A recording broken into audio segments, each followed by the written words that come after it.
Мир вам! Бесіди про вічне на телеканалі Рудана. Я вітаю усіх наших глядачів. Проминув перший тиждень Великого посту, перші маленькі подвиги, намагання пильніше молитися вдома, частіше відвідувати храм, читати Святе Письмо і творіння святих отців, чи просто занурення у глибини власного серця з метою витягнути на світло все непривабливе і негідне і замінити достойними вчинками та відчуттями. Всі ці кроки неможливі без Божої допомоги, неможливі без особливого оточення, яке буде настроювати душу на покаянний лад, на бажання змін і перетворень. За 2000 літ християнства усі попередні покоління подвижників і святих не знайшли кращих інструментів за особливі великопісні богослужіння. Одне із них – літургія попередньо освячених дарів.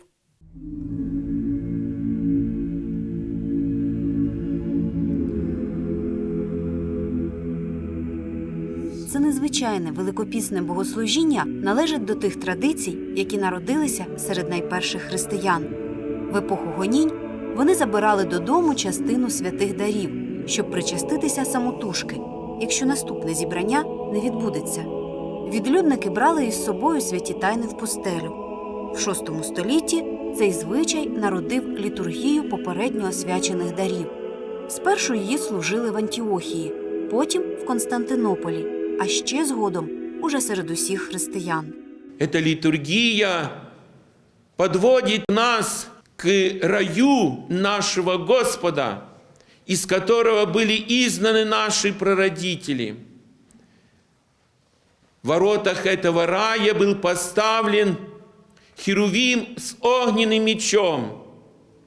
И много раз Адам возвращался к этому раю, много раз он сидел перед ним, но войти в него было ему невозможно. Великий піст і починається зі спогаду про вигнання Адама та Єви з райського саду. Прабатьки роду людського, а разом із ними усі люди на землі втратили свій дім, свою вітчизну. Мета посту – повернутися до джерел, до того образу, якого надав людині Творець світу. Піст є першим засобом для цього, тому що саме заповідь посту порушили в Едемі перші люди.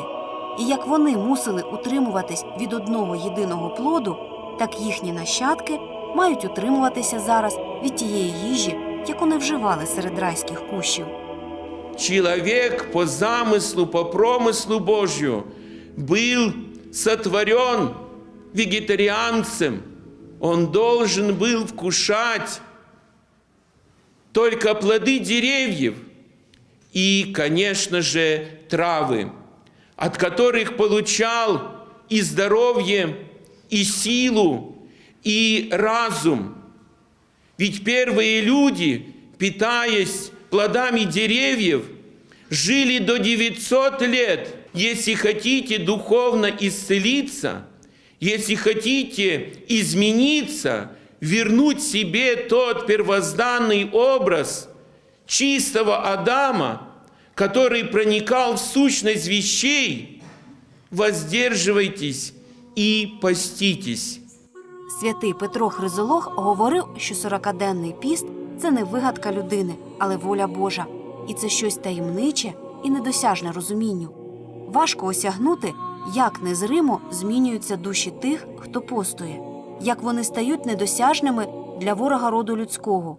А що лукавих духів проганяє піст і молитва, говорив сам Христос.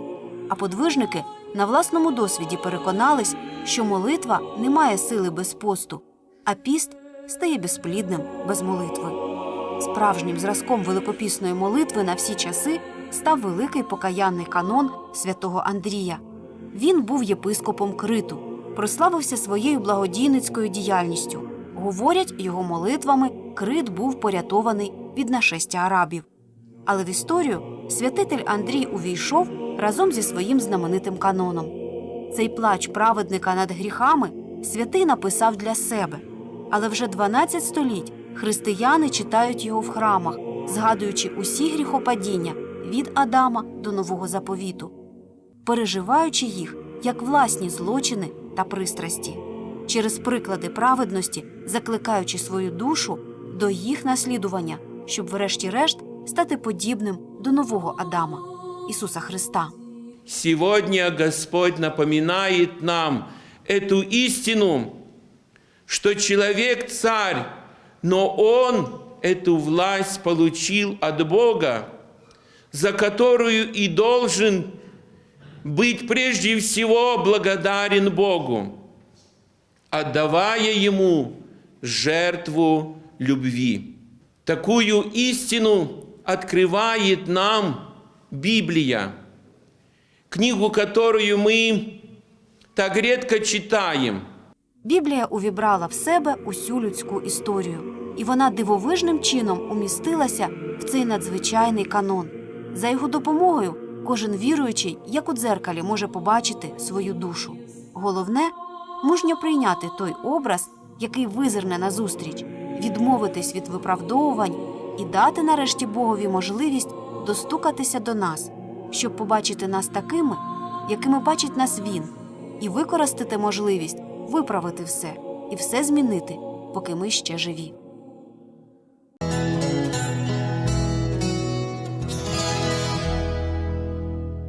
3 березня 843 року відбулася подія, яку усі православні церкви світу урочисто відзначають в першу неділю Великого посту. Цей святковий день називають торжеством православ'я. Для іновірців така назва може звучати дещо агресивно, а для самих християн, особливо тих, хто переживає гоніння, надто болісно. Але говорять, що доки людина відчуває біль, вона залишається живою. Це означає, що ми ще спроможні знайти і осягнути істину. Перш за все, зазирнути в історію, згадати святу царицю Феодору, яка має безпосереднє відношення до цього свята, а разом із нею згадати і всіх тих, хто зберігав цю істину для нас. Раз на рік торжество православ'я повертає нас до Візантії у 9 століття, коли нарешті була подолана остання велика єресь – іконоборство. Не одну сотню літ вона не просто бентежила християн. Було знищено тисячі ікон, мозаїк, фресок, статуй святих, розписних вівтарів у багатьох храмах, захисників священих зображень катували, вбивали, відправляли у заслання. Можновладні імператори-іконоборці насильно впроваджували нове вчення і навіть рішення 7-го Вселенського собору, який затвердив шанування ікон, не одразу вступили в силу. Враги икон всегда говорят, что мы православные, идолопоклонники, что мы поклоняемся не Богу, а поклоняемся доске. Не поклоняемся мы ни доске, ни краскам, которые на иконе, но поклоняемся первообразу, который изображен на иконе. Припинити гоніння іконоборців і розповсюдження єресі змогла свята імператриця Феодора. Саме вона відновила шанування ікон і встановила свято торжества православ'я. В цей день згадують взагалі усі єресі, які стрясали у свій час Церкву Христову і які були викорінені на 7 Вселенських соборах. Пам'ять про них дозволяє віруючим зберігати істинне богопізнання і богошанування. И пусть Господь милосердный даст нам силы и терпение эту веру сохранить и приумножить, и этой верой послужить всему миру, чтобы до конца земли все узнали о спасительном подвиге Господа нашего Иисуса Христа, который хочет, чтобы никто не погиб, но все спаслись и были гражданами Его вечного и небесного Царства. Аминь. Згадуючи значущі події церковної історії, в першу неділю Великого посту християни святкують кожен і своє маленьке торжество православ'я, власне торжество над своїми гріхами і недосконалостями, яких вдалося позбутися. Саме тому в цей день зазвичай так багато причасників. Кожен прагне поєднатися із Христом, щоб продовжувати свій земний шлях, наповненим благодаттю Всесвятого Духа.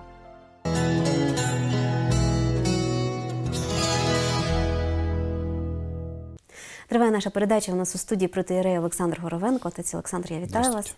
Будемо сьогодні говорити про їжу, про те, що можна їсти в піст християнам. такі устави дуже складні, і як розібратися правильно мирянину, чи йому дотримуватися тих уставів, які уставлені для монастирів, для монахів, чи треба якось по-іншому свій організовувати стіл у Великий піст? Сама по себе еда, она не приближает и не отдаляет человека к Богу, но еда является важным инструментом на пути шествия человека в сторону Христа. И поэтому довольно важен момент, как мы постимся в плане воздержания не только от греха, а в плане воздержания от определенных видов еды. И первое, о чем надо говорить, когда говорим о постах, необходимо сказать, что устава поста для мирян, для людей, не живущих в монастыре, надо сказать честно, не существует, поскольку все уставы, которые есть о постах, они написаны монахами и для монахов. Никогда не было ничего написанного подобного для мирян в каком-то более-менее упорядоченном виде. И поэтому, когда человек читает уставы великопостные, то он может прийти в смущение, а некоторые не приходят в смущение, но начинают браться за подобный пост и тем приводят себя, свое душевное состояние во вред. Если человек работает в шахте, и вот он православный, прочитает устав для египетской пустыни, что первые дни не кушаем вообще ничего. Он просто через одни сутки перестанет нормально функціонувати. Є хворі на діабет, яким не можна не їсти взагалі, так? І багато інших захворювань, які передбачають просто дробне харчування протягом цілого дня. Первое, какое правило существует у святых отцов, они говорят, что лучше не допоститься, чем перепоститься, лучше не домолиться, чем перемолиться. И есть всегда обычно в христиан такая проблема, что они, вступая в Великий пост, они сначала себя ужимают сверх меры, и поэтому, дойдя где-то до середины поста, они не способны нести подобные воздержания дальше. Лучше начало поста начать легче, и потом, если ты видишь, что получается, можешь еще добавить воздержание от того или иного вида пищи. Много раз сталкивались с таким явлением, когда человек постящийся становится раздражительным, становится гневливым. Когда человек голоден, он становится злым. И состояние поста – это состояние голода, в принципе, такое постоянное, но состояние голода может быть разной интенсивности. То есть человек сильно голоден или чуть-чуть. И вот время поста – это когда человек должен быть чуть-чуть голоден. И если человек выдерживает какую-то тонкую грань, когда он себя ущемляет вот именно чуть-чуть, а не сильно, то тогда есть результат от этого поста. Душа становится легче, человек менее отягощен тяжелой пищей, он способен на духовний взльот. Ну, от не завжди буває таке, що духівники благословляють людям, ну, навіть з якимись хворобами, якісь окремі продукти, які, ну, не положені. О каких-то строгих духовниках вы говорите. Знаю, что у нас криворожские священники обычно милостивые в этом плане и не слишком ущемляют людей. Если кому-то надо молоко, ешь, пей молоко. Если кому-то надо мясо, ну, пожалуйста, ешь мясо. Один священник говорил такой совет, что если ты, например, работаешь тяжелым физическим трудом, он говорит, ешь курицу, не пей пиво. Говорит, твоя главная зависимость – это пол-литра пива вечером. Вот твое воздержание, твой пост будет заключаться именно в этом. Если у человека есть проблема и нужда, то священник обычно разрешает. Знаю, что запрет на еду священник может дать, если видит, что человек петляет. Когда, ну, ты можешь, когда видно, что лениться не хочет, а можно мне. И священник знает, что если этому разрешить чуть-чуть, то он пойдет дальше. Ну, как обычно наша натура человеческая, что если ты себе разрешил малость, то рано или поздно ты дойдешь до нарушения чего-то великого. Верен в малом, верен в большом. То есть в мелочах, то тогда священник может именно с таких педагогических целей порекомендовать своему чаду, только своему чаду, потому что для того, чтобы рекомендовать, что человеку есть от чего воздерживаться, надо его знать. Надо знать стиль его жизни, надо знать даже состояние его желудка, на что он способен. И поэтому, если и запрещают, то запрещают только тогда, когда на 95% уверены, что этот запрет благой, что этот запрет принесет пользу. Якщо навіть людина тільки йде до церкви, і можливо не знає навіть у кого запитати, так щоб і ніхто не може їй дати таких рекомендацій, бо це ще не чадо. Але людина вже хоче постувати. Як їй тоді бути? Если человек находится на подобной стадии своего отношения с церковью, то для него есть слова апостола Павла, который говорит: «Каждый поступай по рассуждению собственного ума». То есть, если человек ищущий, то сейчас очень много материалов по тому, как необходимо поститься, каких-то рекомендаций, что вот попробуйте вот так, посмотрите, есть результат. Идет душа на взлет или наоборот на посадку, тогда используйте вот этот стиль поста. Это первый момент. Второй момент — найти себе человека, которому ты расположен и готов рассказать о себе, не занимает никакого труда особого. И для того, чтобы иметь человека, который даст тебе совет, необходимо, наверное, месяца 2 просто походи в храм, в тот, который тебе близок по душе, а не географически, к священнику, которому ты доверяешь. И священник может давать советы, но необходимо знать, что и священник может иногда ошибаться и давать какие-то неверные советы в плане поста. И святые отцы говорят, вообще есть такое правило, что тот, кто строг к себе, тот снисходителен к другим, а тот, кто себе много прощает, тот очень строго к другим. Поэтому мне кажется, что человеческая душа способна найти того священника, который даст нужный совет.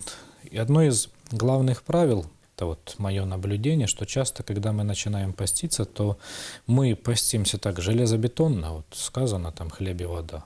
Едим хлеб и воду. И здесь есть перекос, что мы не ограничиваем себя в количестве. Съел 5 буханок, 5 батонов и запил это ведром воды. И тут вопрос, это пост или что? Да, ты съел постную пищу, но у тебя глаза не открываются от подобного стиля поста.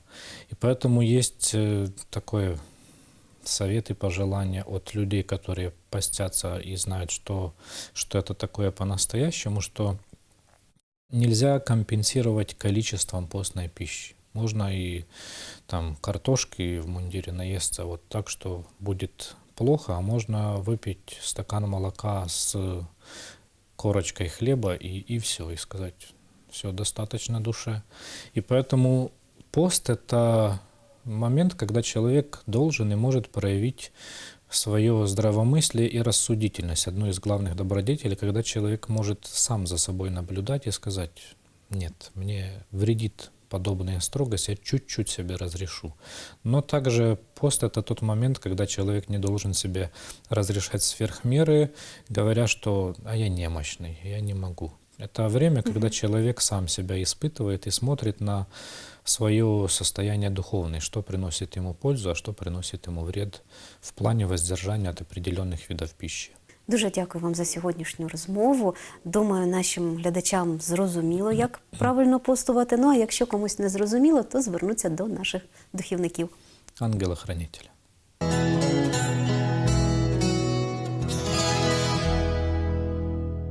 Бесіди «Привічне» підходять до завершення. Мені залишається тільки попрощатися з вами до наступних зустрічей. Але в ці останні хвилини хочу сказати лише одне.